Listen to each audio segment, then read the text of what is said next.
Hello dear students, welcome to the class and welcome to this session of ICT Virtual Classroom. Dear students, मेरा नाम है Rajesh Chamola, teacher physics ICT virtual classroom Dehradun से। And इस session में हम लोग discuss करते हैं क्लास 11th की फिजिक्स को यानी कक्षा 11 के भौतिकी सब्जेक्ट को। अपनी प्रीवियस क्लासेस में हम लोग समझना सीख रहे हैं सरल रेखा में गति यानी motion in a straight line, और इससे संबंधित रिलेटेड जो टर्म्स हैं उनके ऊपर हम लोग बात कर रहे हैं। रिसेंटली हम लोग ग्राफों के बारे में समझ रहे हैं कि गति का जो ग्राफीय निरूपण है, ग्राफिकल रिप्रेजेंटेशन ऑफ मोशन, किस प्रकार से किया जाता है। जो आपने क्लास 9th में बातें सीखी, अभी हम फिलहाल उनको रिवाइज कर रहे हैं और उसके बाद क्लास 11th वाले पोर्शन के ऊपर हम लोग एडवांस करेंगे। आई होप आप सबके सब फिट फाइन हेल्दी होंगे और बिल्कुल रेडी होंगे क्लास के लिए। चलिए चलते हैं स्मार्ट बोर्ड की स्क्रीन पर। याद होगा आपको, लास्ट क्लास में हम लोग इस पॉइंट पर आकर बात कर रहे थे। हमने देखा था दो प्रकार के हमारे पास ग्राफ थे। एक हमारे पास था स्थिति समय ग्राफ और एक था हमारे पास वेग समय ग्राफ। स्थिति समय ग्राफ से हम क्या क्या फाइंड आउट कर सकते थे?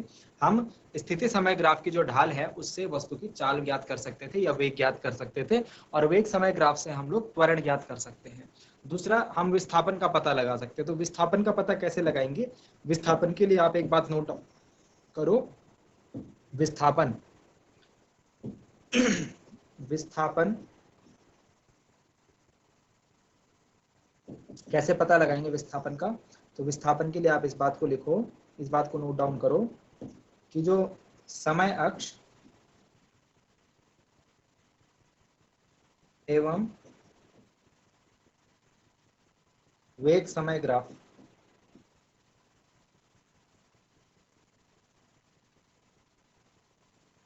के बीच का क्षेत्रफल, या फिर हम इसे ये भी बोलते हैं कि इनके द्वारा घिरा क्षेत्रफल जो है वो विस्थापन को रिप्रेजेंट करता है। ठीक है ना? चलिए अब हम आज बातें करते हैं इससे आगे की कुछ और।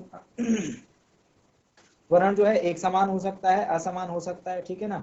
एक समान त्वरण मतलब हमने देखा था जब वस्तु का जो वेग परिवर्तन है वो समान रूप से हो रहा हो। ठीक है? और अगर वेग परिवर्तन असमान रूप से हो रहा हो तो वहां पर हमको असमान त्वरण देखने को मिलता है।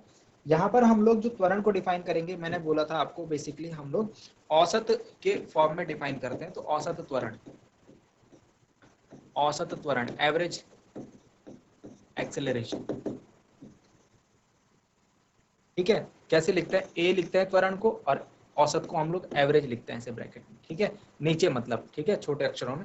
तो जो एवरेज वेलोसिटी है उसको हम लोग ए बार से भी डिनोट करते हैं, या फिर हम इसको ए बार से डिनोट कर लेते हैं, ए के ऊपर ऐसी लाइन खींच के। ठीक है? ये बराबर होता है v2 माइनस v1, जैसे कल ग्राफ से बताया था, upon t2 minus t1। v2 minus v1 क्या है? वेग में अंतर, और t2 माइनस t1 क्या है? समय अंतराल। ठीक है? तो हमारे पास जो औसत वेग का जो फॉर्मूला, औसत त्वरण का जो फॉर्मूला आ गया एवरेज एक्सेलरेशन का, वो आ गया delta we upon delta T. ठीक है? किसी दिए गए समय अंतराल में जो वेग परिवर्तन होगा उसका जो रेशियो होगा, है ना, वो होगा औसत वेग। ठीक है? मात्रक पता है? त्वरण के ऊपर बात करेंगे तो SI मात्रक, त्वरण का SI मात्रक क्या होता है? त्वरण का SI मात्रक, SI यूनिट ऑफ एक्सेलरेशन, बात करी होगी हमने शायद पीछे।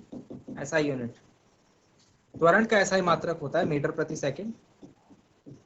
इसको हम ऐसे भी लिख लेते हैं, मीटर प्रति सेकंड स्क्वायर। ठीक है? या फिर ये आपकी बुक में ऐसे भी लिखा होगा, मीटर सेकंड माइनस 2। ठीक है? मात मतलब सबका एक ही है। ठीक है?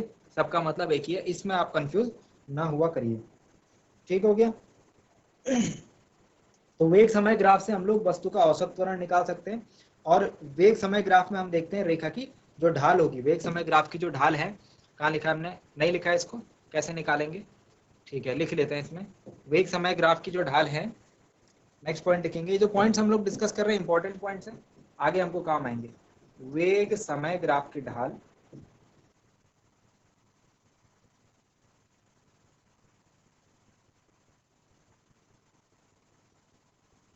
वेग समय ग्राफ की ढाल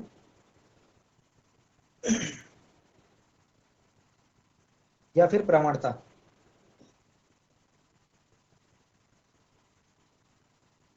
ठीक है? स्लोप कहते हैं इसे।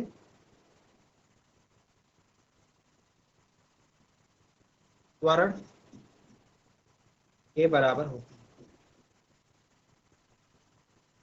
तो त्वरण निकालना है तो उस रेखा की ढाल आप निकाल सकते हैं। स्लोप आप निकाल सकते हैं। ठीक हो गया। चलिए चलिए और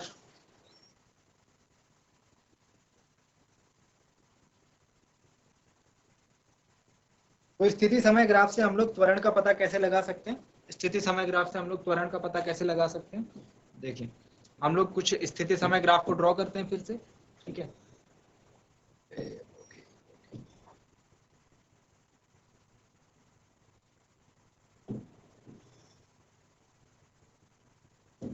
सपोज ये एक स्थिति समय ग्राफ है।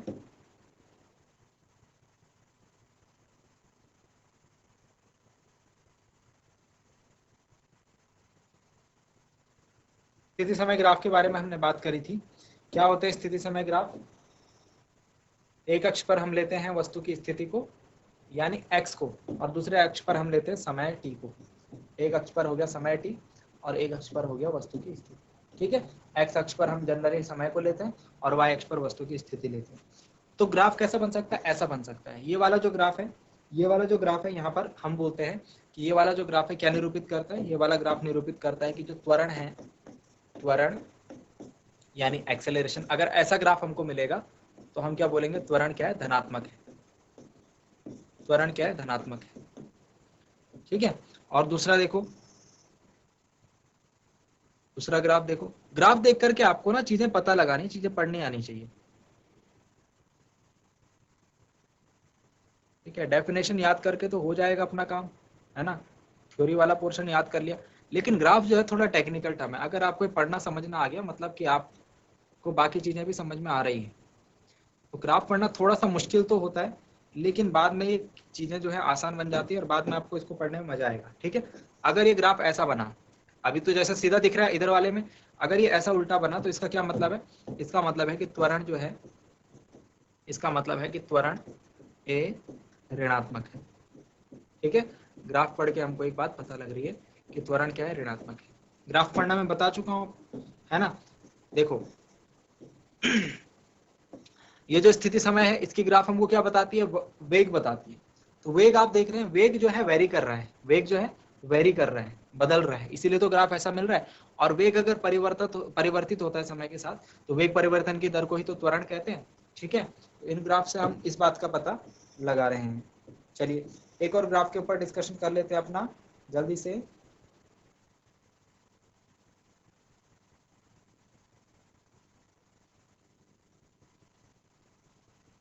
चलिए ये जो ग्राफ है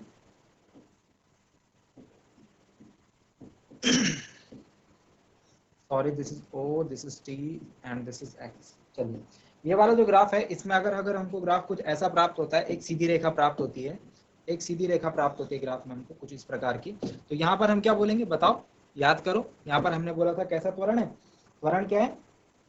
देखो वेग परिवर्तन जो है एक समान है। वेग परिवर्तन क्या है? एक समान, यानी कि वेग जो है एक समान है, वेग परिवर्तन नहीं हो रहा है। याद आ रहा है? हमने पढ़ा एक केस, इसमें वेग एक समान, अगर सीधी रेखा मतलब एक समान वेग, एक समान वेग मतलब वेग में परिवर्तन नहीं हो रहा है। जब वेग में परिवर्तन नहीं होगा तो त्वरण शून्य होगा। तो ग्राफ से आपको बात पता पढ़नी आनी चाहिए। ठीक है, तो ये वाला ग्राफ हमको क्या बता रहा है कि जो जिस भी वस्तु के लिए ग्राफ खींचा है आपने, उस वस्तु का त्वरण जो है शून्य है। ठीक है, अब दूसरे वाले ग्राफ की भी बात कर लेते हैं त्वरण के केस में। तो दूसरे वाले कौन सा ग्राफ है हमारे पास? वेग समय ग्राफ।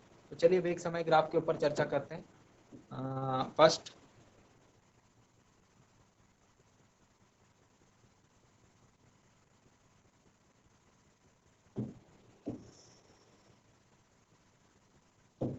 फर्स्ट जो वेग समय ग्राफ है, अगर वो हमको एक स्ट्रेट लाइन मिले, अगर वो हमको क्या मिले? एक स्ट्रेट लाइन मिले ऐसे। ठीक है, क्या है ये? वेग समय ग्राफ है, इसको लिख लेते हैं पहले। वेग यानी वेलोसिटी v और समय यानी टाइम t, ये हो गया हमारा मूल बिंदु O। ठीक है, वेग समय ग्राफ। तो अगर एक सीधी रेखा मिले, कैसी? जैसी सीधी रेखा आपको दिखाई दे रही है ना, तो हम क्या बोलेंगे? वेग समय ग्राफ से हम क्या बोलेंगे कि त्वरण क्या है? पॉजिटिव है। देखो दोनों जगह मतलब जो है अलग अलग है, इस चीज को समझने की कोशिश करो। देखो रफ में बता रहा हूं, अगर ऐसा ग्राफ है, इधर लिखा है स्थिति और इधर लिखा है समय, तो ये कौन सा ग्राफ हो गया? स्थिति समय ग्राफ। दोनों जगह सीधी रेखा है, ये कौन सा है, ये वेग समय ग्राफ है और ये स्थिति समय ग्राफ है। अगर यहाँ पर बोलेगा त्वरण कितना होगा तो यहाँ पर आप बोलोगे त्वरण 0 है, यहाँ पर बोलेगा त्वरण कितना है तो आप बोलोगे धनात्मक है। ठीक है, समझ में आई बात, कंफ्यूज नहीं करना है। अभी आप बोलोगे सर अभी सीधी रेखा थी तो आपने बोला त्वरण 0 है, लेकिन वो स्थिति समय ग्राफ था, ये वाला वेग समय ग्राफ है। क्या बोलोगे यहाँ पर, त्वरण धनात्मक है।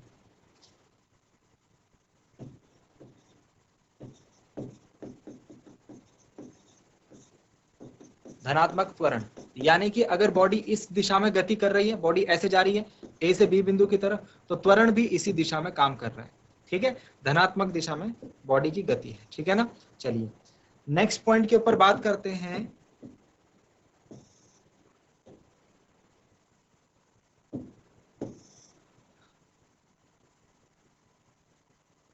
नेक्स्ट पॉइंट के ऊपर बात करते हैं।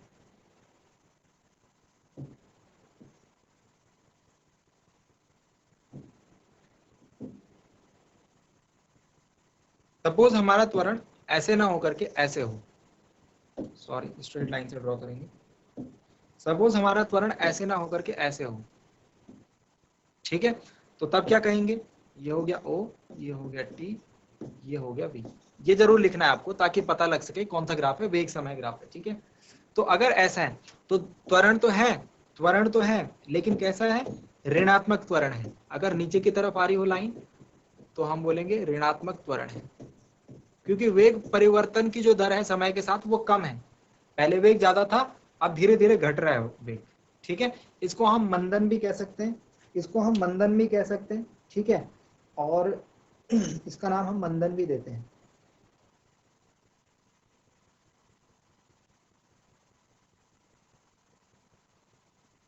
ठीक हो गया, चलिए अब ये ग्राफ जो है ना ऐसे ही नहीं रहेगा, ये ग्राफ जो है कुछ और भी हो सकता है। देखो ध्यान रखना इस बात का, ये ग्राफ जो है कुछ ऐसा भी हो सकता है।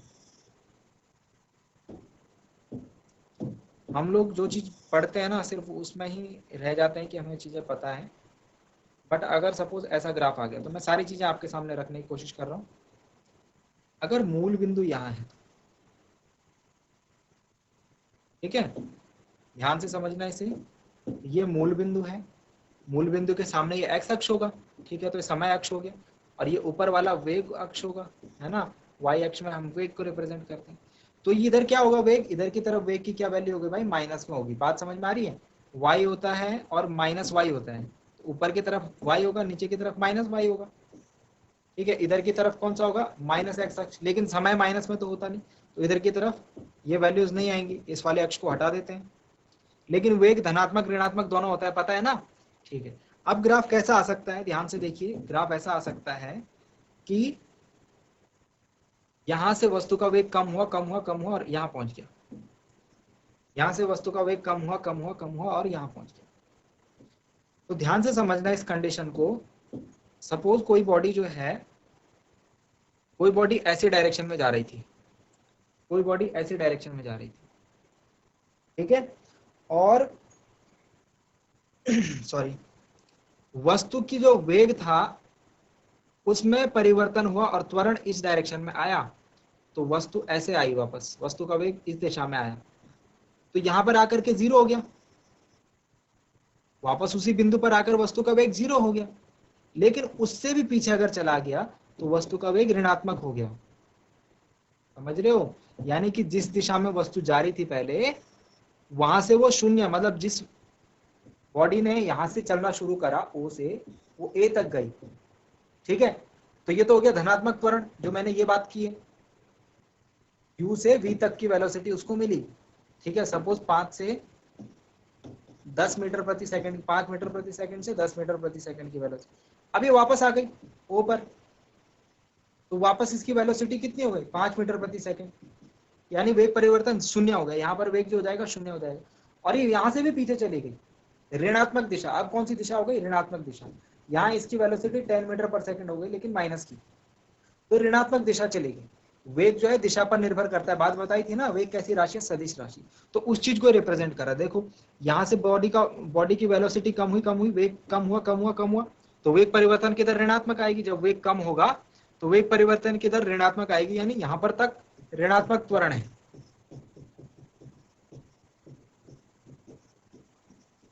त्वरण ऋणात्मक है, लेकिन जो ए का मान है वो अभी भी पॉजिटिव है। जो ए का मान है वो अभी भी पॉजिटिव है, और ए का मान नेगेटिव है, ऋणात्मक त्वरण है, ए का मान नेगेटिव है, लेकिन जो गति है, गति की जो दिशा है वो अभी भी धनात्मक दिशा है। गति की जो दिशा है वो अभी भी धनात्मक। फिर ये इस पॉइंट से फर्दर वो और इसका वेग कम हो रहा है। यहां पर भी त्वरण क्या है, ऋणात्मक है, सेम त्वरण भी ऋणात्मक है, लेकिन जो यहां पर गति की दिशा होगी ना, ऋणात्मक त्वरण यानी नेगेटिव एक्सीलरेशन, लेकिन जो यहां पर गति की दिशा होगी ना वो ऋणात्मक हो जाएगी। बात समझ रहे हैं? तो ग्राफ यहां पर दो पार्ट्स में है, ग्राफ यहां पर दो पार्ट में है।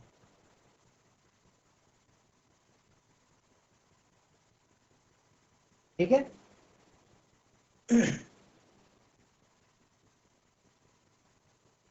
तो अगर सपोज यहां पर मैं टाइम बोलूं, यहां पर कोई टाइम मैं लेता हूं, सपोज यहां पर टी टाइम है,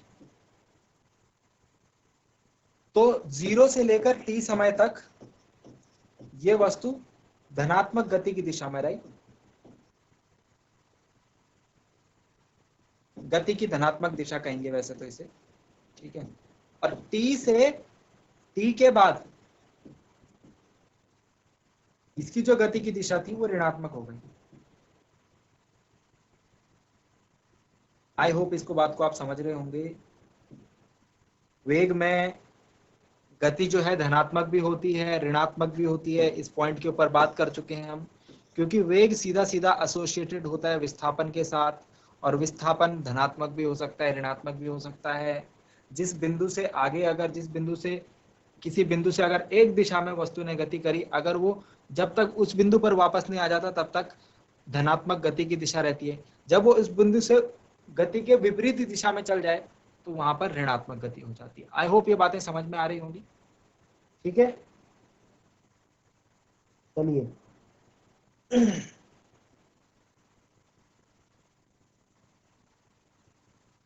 तो डिफरेंट डिफरेंट जो वेग समय ग्राफ हैं वो हमने उसके ऊपर चर्चा कर ली है। ठीक है? ये बात मैंने आपको बता दिया कि जो VT जो ग्राफ है, वेग समय ग्राफ है, उसमें वक्र का, ग्राफ का समय अक्ष के साथ जो घेरा गया क्षेत्रफल किसको रिप्रेजेंट करेगा? किसको रिप्रेजेंट करेगा? विस्थापन को रिप्रेजेंट करेगा।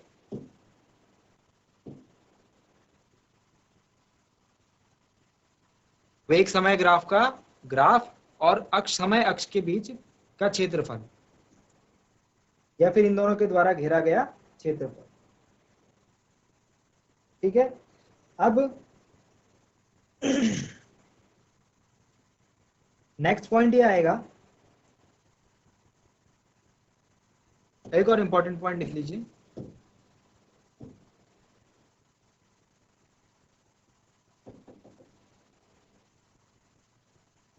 एक और इंपॉर्टेंट, वेग और समय के बारे में। वेग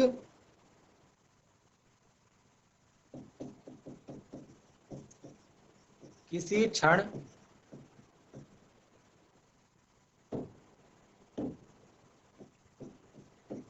वेग व त्वरण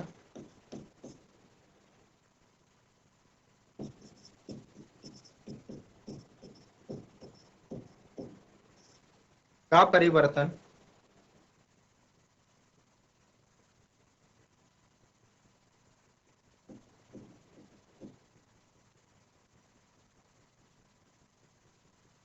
सदैव सतत होता है।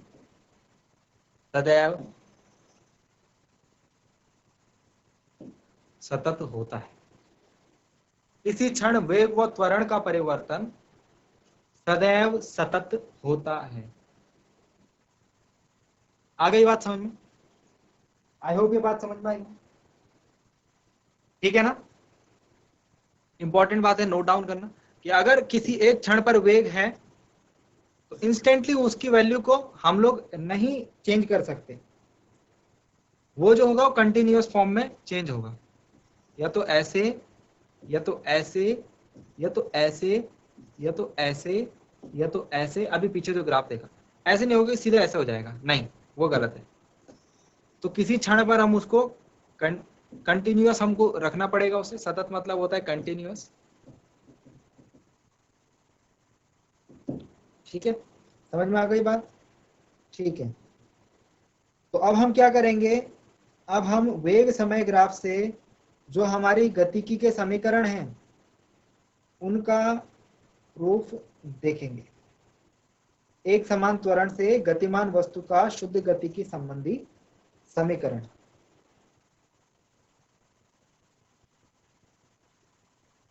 ठीक है, अब हम उसको देखेंगे। सॉरी,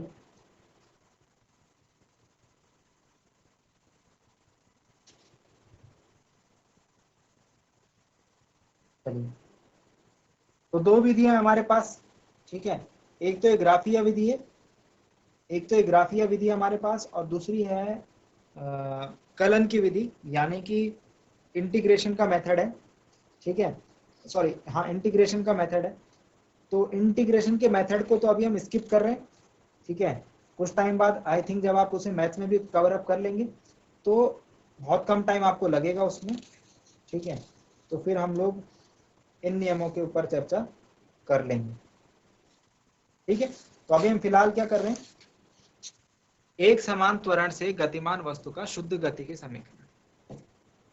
हेडिंग डालिए, एक समान त्वरण से मतलब जो बॉडी है वो यूनिफॉर्म मोशन में है, यूनिफॉर्म एक्सेलरेशन में है, याद रखेंगे। एक समान त्वरण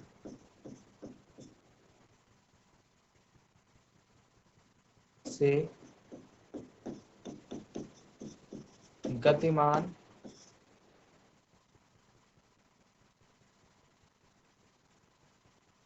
वस्तु का शुद्ध गतिकी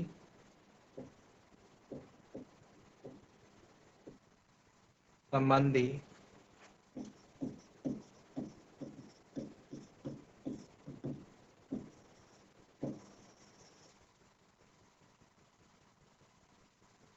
समीकरण, यानी कि in other terms sorry, in other terms हम इसे कह सकते हैं काइनेमेटिक इक्वेशंस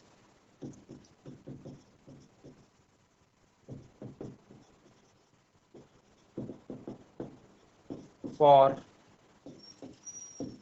यूनिफॉर्मली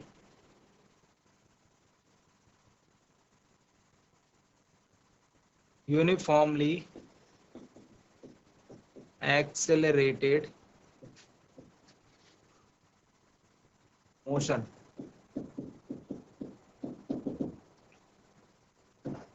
तो अब इस पार्ट में हम लोग, ये एक इंपॉर्टेंट टॉपिक है। ठीक है, पहले आपको बता दूं, न्यूमेरिकल्स के पॉइंट ऑफ व्यू से, इस चैप्टर से जो न्यूमेरिकल्स पूछे जाएंगे उसके पॉइंट ऑफ व्यू से ये एक इंपॉर्टेंट टॉपिक रहने वाला है। और इन समीकरणों को हम क्या करेंगे, इन समीकरणों को हम डिराइव भी करेंगे, यहाँ पर डेरिवेशन भी इनका करेंगे। सो आई होप कि आज की क्लास में जो बातें आपको बताएगी वो समझ में आई होंगी, इंटरेस्टिंग लगी होंगी और कुछ नया जरूर सीखने को मिला होगा। मिलते हैं अगली क्लास में एक नए और इंटरेस्टिंग टॉपिक के साथ। क्लास से जुड़ने के लिए आप सभी का बहुत बहुत धन्यवाद। Thank you very much and have a nice day.